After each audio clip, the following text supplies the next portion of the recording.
And so, we continue.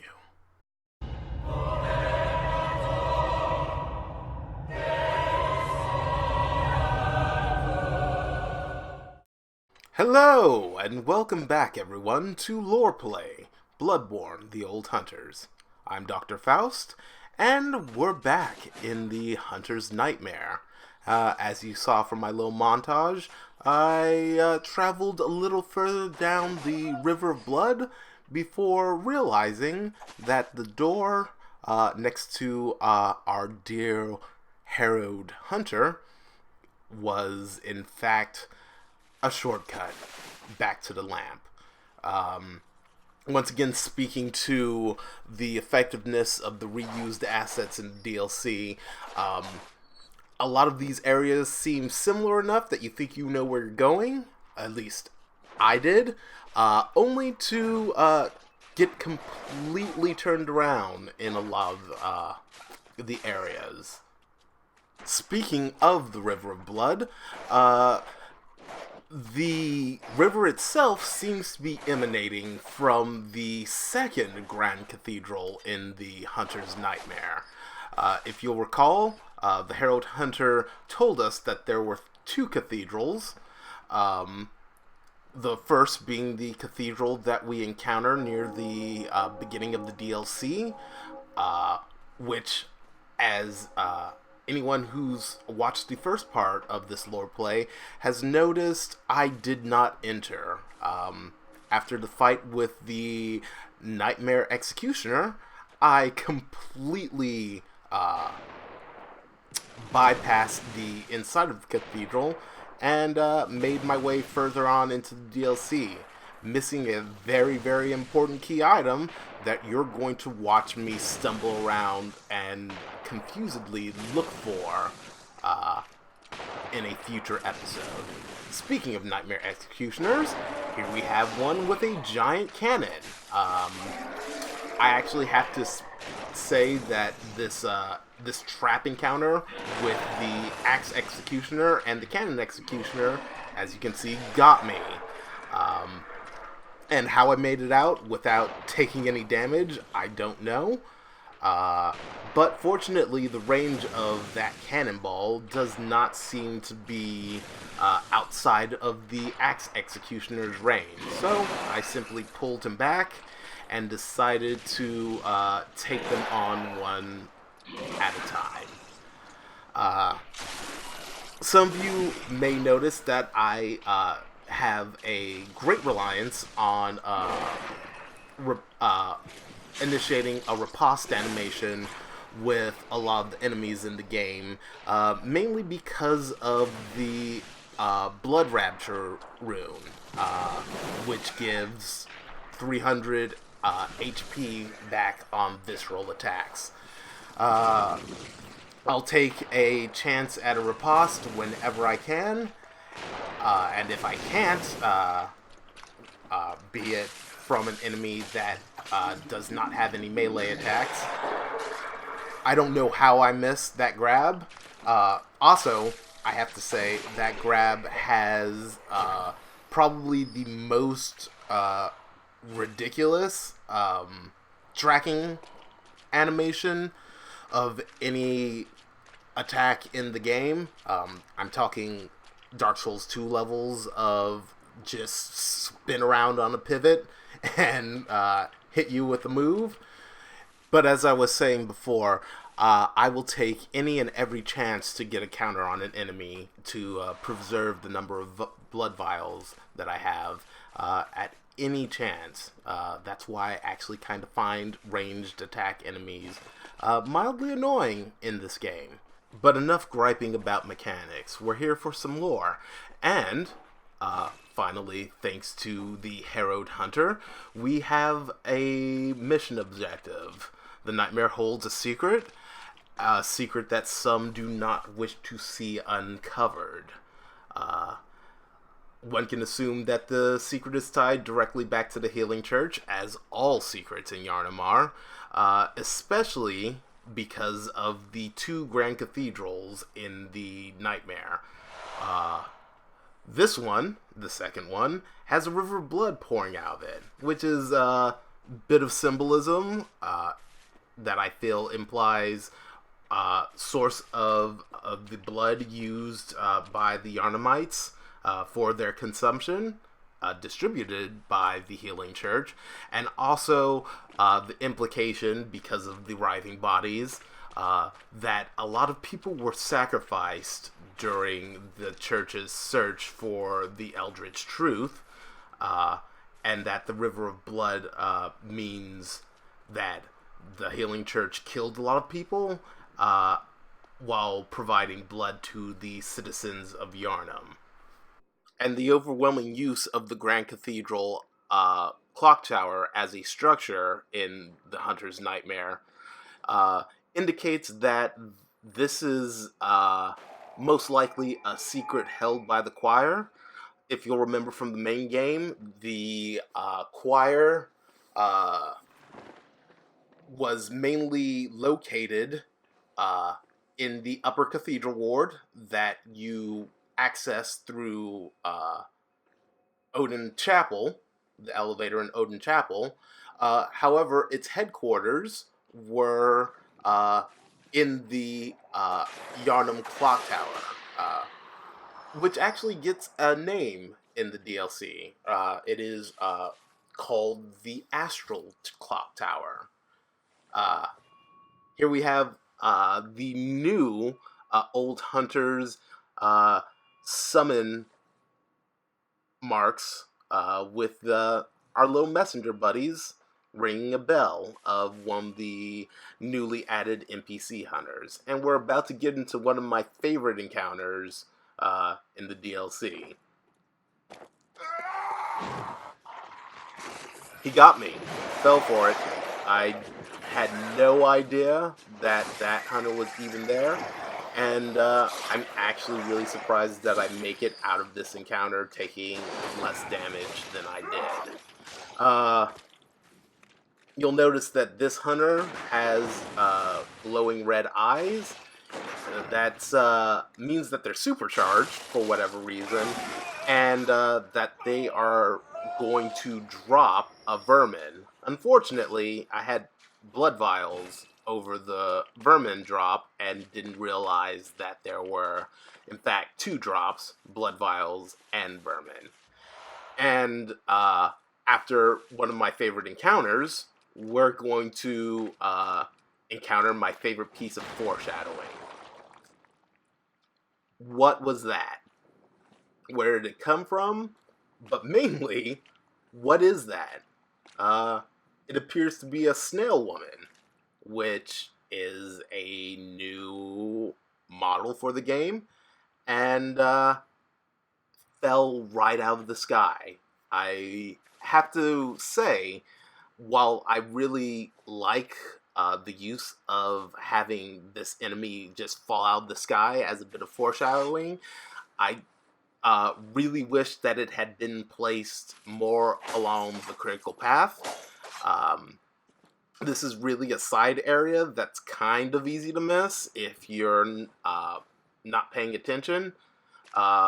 Nobody really wants to jump into a pool of blood with a bunch of crows. So I kind of wish that maybe this falling snail person would have appeared in a slightly more traversed area than this. And brand new weapon, Whirligig Saw, which is proving to be invaluable in New Game Plus Plus.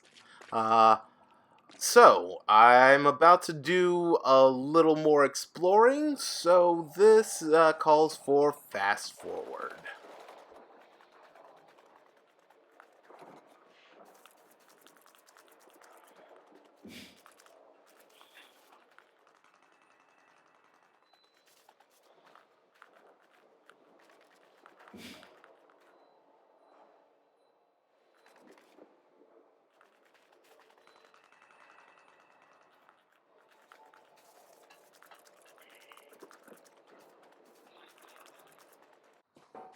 And here's right about where I had actually paid attention to that knocking that I'd been hearing in this area the whole time, and discovered an eyeball collector. Um, it feels like it's just an enemy reuse of an enemy that will actually chase the player down and usually lies in wait to get an ambush. Otherwise, I don't think that there's any really significant reason that she's there. Uh, the thing that I do think is significant is this little guy, uh, just banging away on that fence. It did strike me a little odd that the developers decided to go with this particular strain of horror iconography. Blood, dead bodies. It seemed kind of odd considering what the game ultimately turns out to be.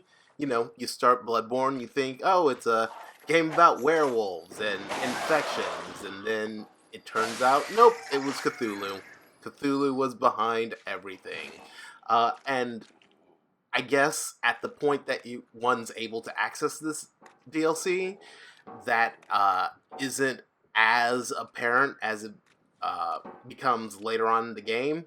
So it might actually make sense that we have a corpse pile with a little bloody skeleton man banging on a fence, signaling horror.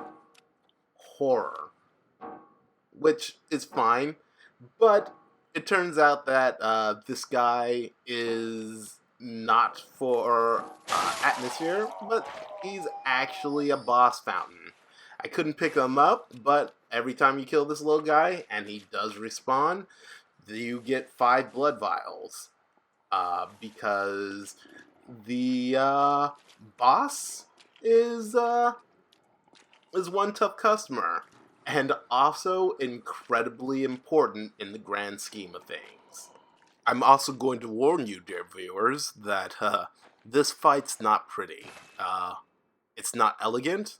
I used the mechanics very poorly, and quite honestly, the only reason that I survive without dying, spoilers, is because I bully mostly with my health and the gems that I have attached to my threaded cane.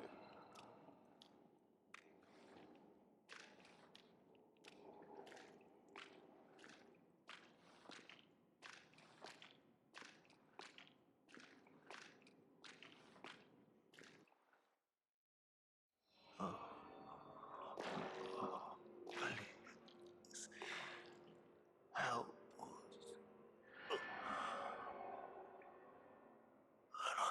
us. Silent beast.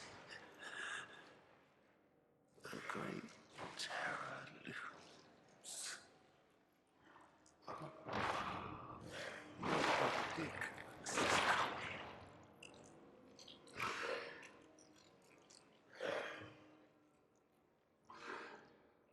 Have mercy. Have mercy upon us.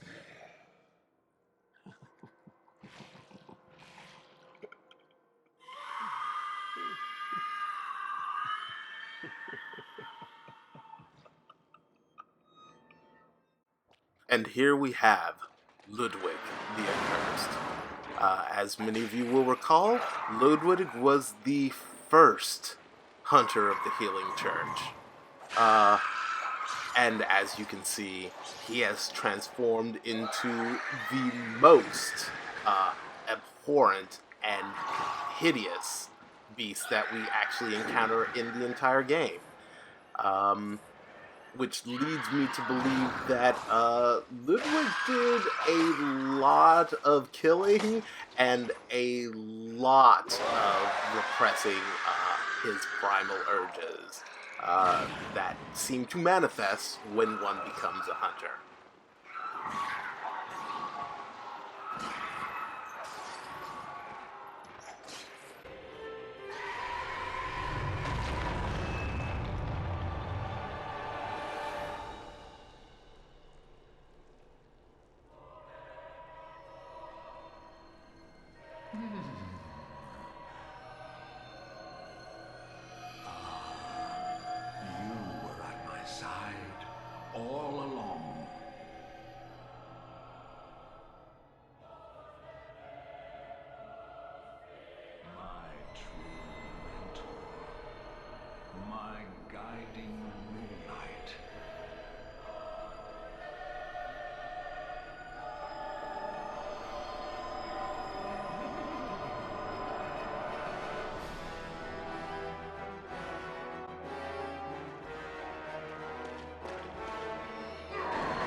And so falls Ludwig, the Holy Blade, first hunter of the Healing Church, and in my opinion, the second most tragic figure in Bloodborne.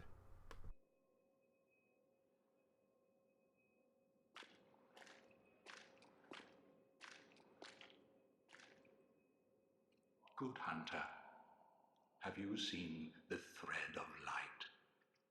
Just a hair, a fleeting thing. Yet I clung to it, steeped as I was in the stench of blood and beasts. I never wanted to know what it really was. Really, I didn't.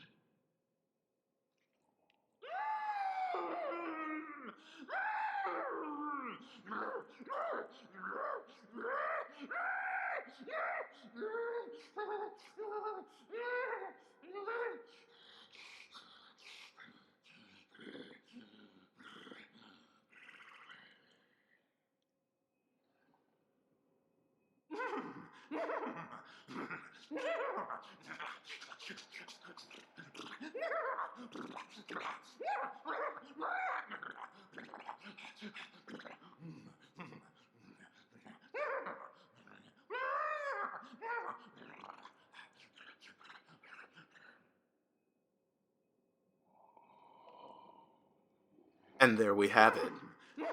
Ludwig blinded himself to what the thread of light really was. As he says, he didn't want to know, but he clung to it.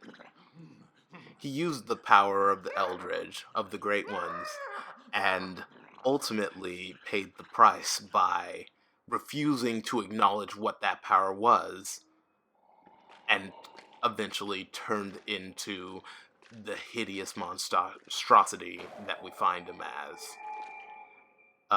That seems to be a theme in the game, that using the power of the old ones without acknowledging where that power comes from leads to one's ultimate destruction.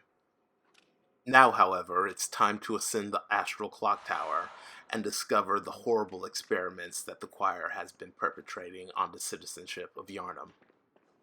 Shrouded by night, but with steady stride. Colored by blood, but always clear of mind. Proud hunter of the church. Beasts are a curse, and curse is shackled.